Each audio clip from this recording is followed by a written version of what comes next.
Oke, kembali lagi di channelnya Pak Randi. Sekarang saya akan melanjutkan tentang latihan evaluasi dari ujian sekolah yang saya dapatkan juga dari WA.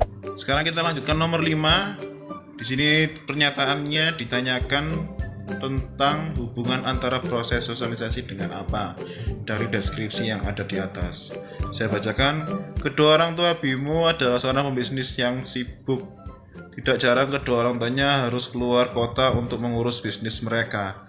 Akhirnya Bimo menjadi kurang kasih sayang dan terjerumus ke dalam penyalahgunaan narkoba. Nah, yang ditanyakan adalah hubungan proses sosialisasi dengan apa. Kalau dari deskripsi yang di atas ini kan terlihat kalau orang tua Bimo yang seharusnya sebagai agen sosialisasi primer yang gunanya untuk membantu seorang atau individu ataupun anak untuk bisa menjadi manusia dengan mengenal nilai dan norma tidak berjalan dengan baik. Karena apa? Karena orang tuanya sering keluar kota ya mengurus bisnis mereka. Jadi mungkin Bimo juga kurang mendapatkan kasih sayang. Jawaban yang paling tepat dari pilihan jawaban ini A. Dasar pembentukan pribadi seseorang individu. Hubungan antara proses sosialisasi dengan dasar pembentukan pribadi seorang individu. Mungkin cukup meyakinkan, tapi kita lihat pilihan yang lain. B. Penyimpangan sosial yang positif. Nah, kalau penyimpangan sosial yang positif ini kurang tepat. Kenapa? Kalau penyimpangan sosial positif itu adalah suatu perilaku yang tidak sesuai dengan pandangan atau kebiasaan masyarakat, sehingga dikatakan menyimpang, tetapi sifatnya positif. Ada kan unsur perubahan sosial yang baik. Contoh mungkin ada dulu norma itu kalau perempuan harusnya bekerja dalam sektor rumah tangga domestik. Nah, kalau perempuan sekarang banyak yang kerja di luar, itu dikatakan sebagai penyimpangan sosial karena pandangannya bahwa perempuan seharusnya tidak seperti itu, tetapi melakukan hal seperti itu saat ini. Nah, berarti apa tujuan perempuan melakukan itu? Pasti kembali ke pemenuhan kebutuhan berhubungan dengan makan, bagaimana cara dia makan, mereka harus bekerja dan lainnya. Tapi itu unsurnya positif karena sifatnya untuk kebaikan, walaupun dilakukan dengan cara menyimpang dari kebiasaan masyarakat. Berarti jawaban B dari deskripsi yang di atas kurang tepat. C. Penanaman nilai norma sosial. Nah, hubungan antara proses sosialisasi dengan penanaman nilai norma sosial. Kalau kita lihat dari pernyataan A dan C hampir sama. Dasar pembentukan pribadi seorang individu, penanaman nilai norma sosial. Ini juga hampir mirip-mirip, menyerupai dengan deskripsi yang di atas, tapi kita lihat dulu dari pilihan yang lain. D. Penyerapan nilai norma yang tidak sempurna. E. Penyerapan nilai-nilai budaya menyimpang. Kalau E, penerapan nilai-nilai budaya yang menyimpang, saya rasa tidak, karena orang tuanya tidak memberikan pembelajaran kepada anaknya dan lebih sibuk dalam pekerjaannya. Kalau pengertian dari nilai budaya menyimpang berarti seorang individu diajari sesuatu yang tidak biasa dengan masyarakat sekitar, sehingga penyerapan nilai-nilainya menyimpang. Kalau dari poin E kurang tepat. Kalau dari saya jawaban yang paling tepat adalah penyerapan nilai norma yang tidak sempurna. Kenapa? Karena mungkin saja orang tua ini karena sibuk mengurus bisnisnya di luar, mungkin sangat jarang, tapi tidak berarti tidak pernah ketemu. Tapi pernah ketemu dengan Bimo, tetapi kurang memberikan kasih sayang, sehingga penyerapan nilai norma yang didapatkan tidak sempurna. Sehingga Bimo hanya mungkin saja menerima beberapa saja, tetapi lebih banyak kasih sayangnya kurang didapat, sehingga dia lebih terjerumus dengan hal-hal yang lain yang lebih menarik bagi Bimo, yaitu menggunakan narkoba. Berarti menurut saya jawaban yang paling tepat adalah poin D, yaitu nilai norma yang tidak sempurna. Nah ini ya poin D ya, kurang sempurna. Oh ya, mengingatkan ya, saya di sini kalau menjawab nggak menggunakan kunci jawaban, jadi saya menggunakan pola pikir saya dan pengetahuan saya. Sombong amat. Oke, kita lanjutkan dengan nomor 6. Orang tua selalu mengajak anaknya untuk berkunjung ke rumah kerabatnya, terutama saat hari raya Idul Fitri. Orang tua berkeinginan agar anaknya tetap menyambung silaturahmi, terus mengenal para kerabat. Tujuan sosialisasi dalam hal ini adalah, kita lihat pilihannya. A. Memperoleh peluang dibantu kerabat dalam hidupnya. B. Mendapat sawang saku yang banyak. Ini ya, anak zaman now ini ya. Mengetahui status keluarga di antara para kerabat luas, membanggakan keberhasilan keluarga kepada kerabat, mengembangkan nilai afeksi anak kepada kerabat keluarga. Nah, paling terlihat di sini adalah menurut saya E, yaitu mengembangkan nilai afeksi anak kepada kerabat keluarga. Jadi dengan mengenalkan kerabat keluarga kepada anak, orang tua itu berkeinginan supaya ya kasih sayang itu bisa tumbuh bukan hanya dari orang tua tapi juga dari saudara-saudara.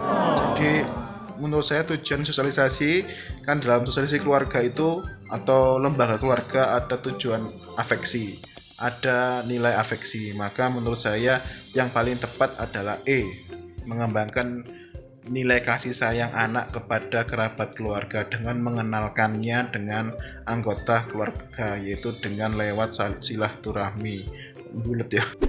Do it. Oke, kita lanjutkan nomor 8 ya.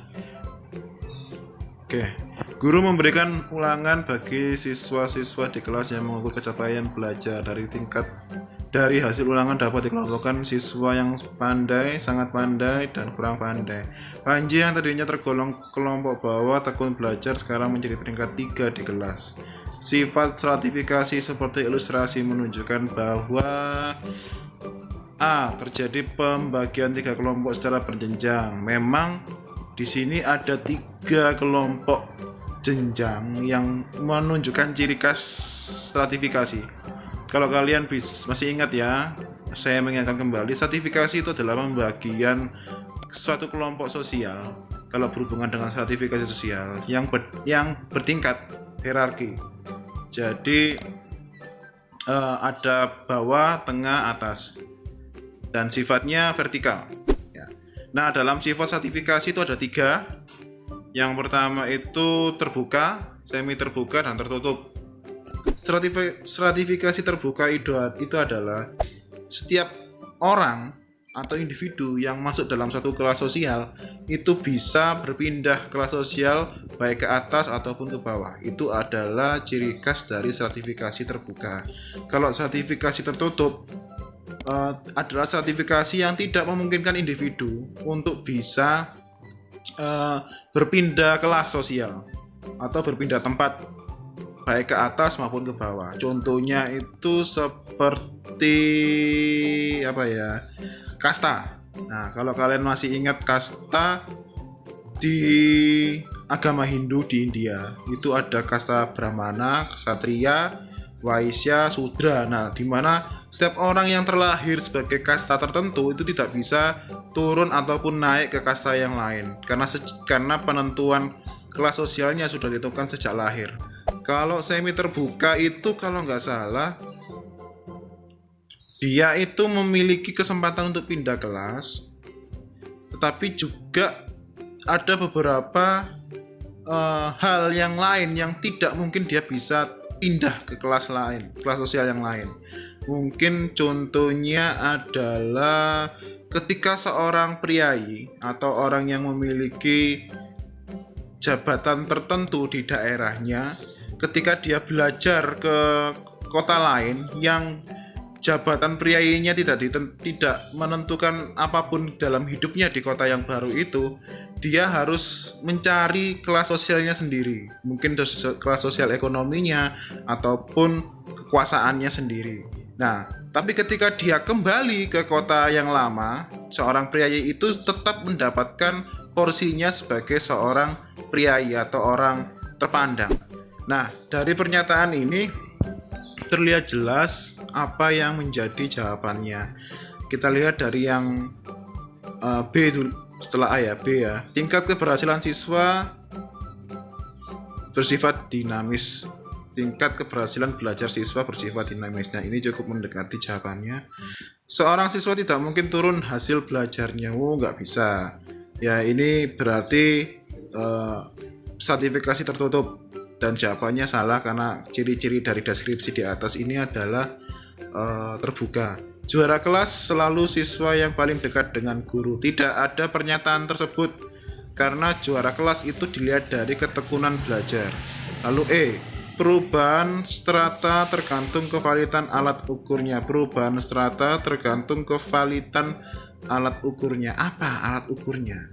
Tidak dijelaskan lebih dalam. Kalau menurut saya yang paling tepat dalam sifat stratifikasi yang terbuka ini menunjukkan bahwa tingkat keberhasilan siswa itu bersifat dinamis. Kalau siswa itu belajar dengan tekun, maka prestasi itu akan naik. Makanya kalau kita pernah dengar hasil tidak mengkhianati proses, nah ini juga bisa dikatakan seperti itu. Oke, jawaban yang paling tepat di sini adalah jawaban B ya, yaitu tingkat keberhasilan belajar siswa dinamis. Sekarang kita masuk ke nomor 9. Maraknya penggunaan handphone Android HP di masyarakat mendorong peneliti melakukan penelitian tentang makna HP bagi remaja dengan objek kajian peserta didik sekolah menengah atas. Rumusan masalah yang tepat dalam penelitian ini adalah: A. Seberapa banyak siswa SMA menggunakan handphone? Kurang tepat. Bagaimana cara menggunakan handphone yang benar? Padahal yang ditanya itu adalah maraknya penggunaan handphone Android di masyarakat mendorong. Nah, maraknya penggunaan handphone itu membuat peneliti itu bertanya-tanya, kenapa kok banyak orang menggunakan handphone? Kasarannya seperti itu. Pasti jawaban bagaimana cara menggunakan handphone yang benar kurang tepat ya. Semua orang nggak perlu informasi itu ya, pasti bisa belajar sendiri. Ya, kita lanjut yang C. Mengapa remaja banyak menggunakan handphone? Apa makna handphone bagi siswa SMA? Siapa sajakah yang menggunakan handphone dengan benar? Untuk jawaban salahnya saya tunjukkan dulu, yaitu A, B, dan E. Ini kurang tepat. Nah, tapi untuk C dan D kita telisik lebih dalam. Mengapa remaja banyak menggunakan handphone? Apa makna handphone bagi siswa SMA?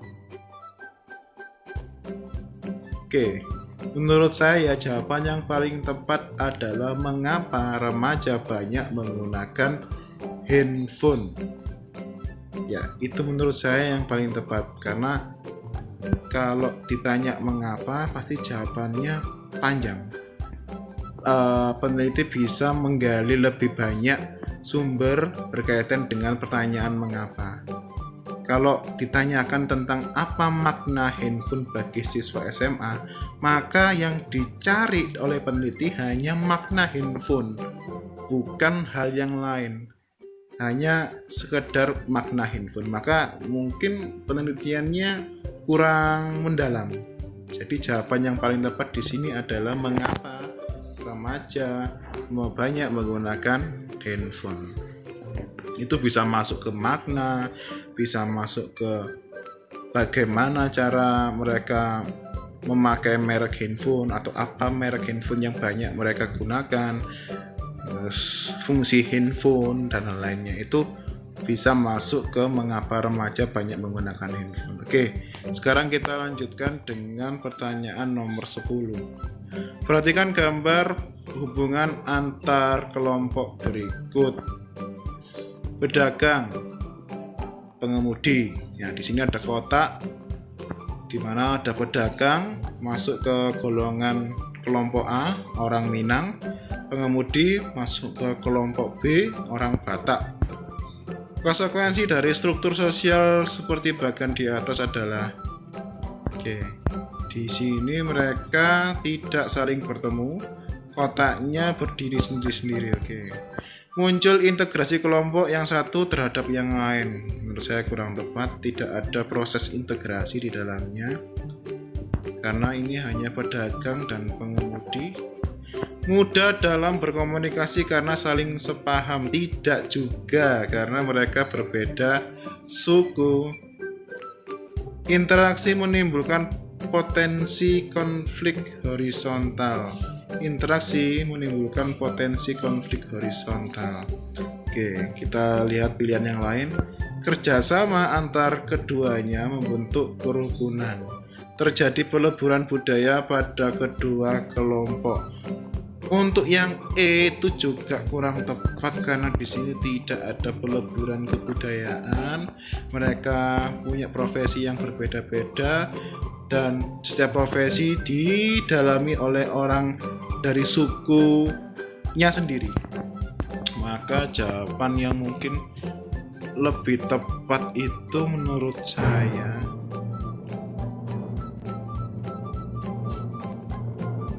ya, yaitu D. Kerjasama antar keduanya membentuk kerukunan.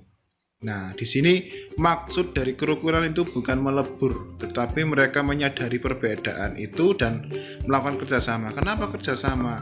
Karena mereka mungkin saja sebagai pedagang juga membutuhkan pengemudi dalam proses dia mendapatkan barang dagangan atau mengantarkan barang dagangannya ke konsumen.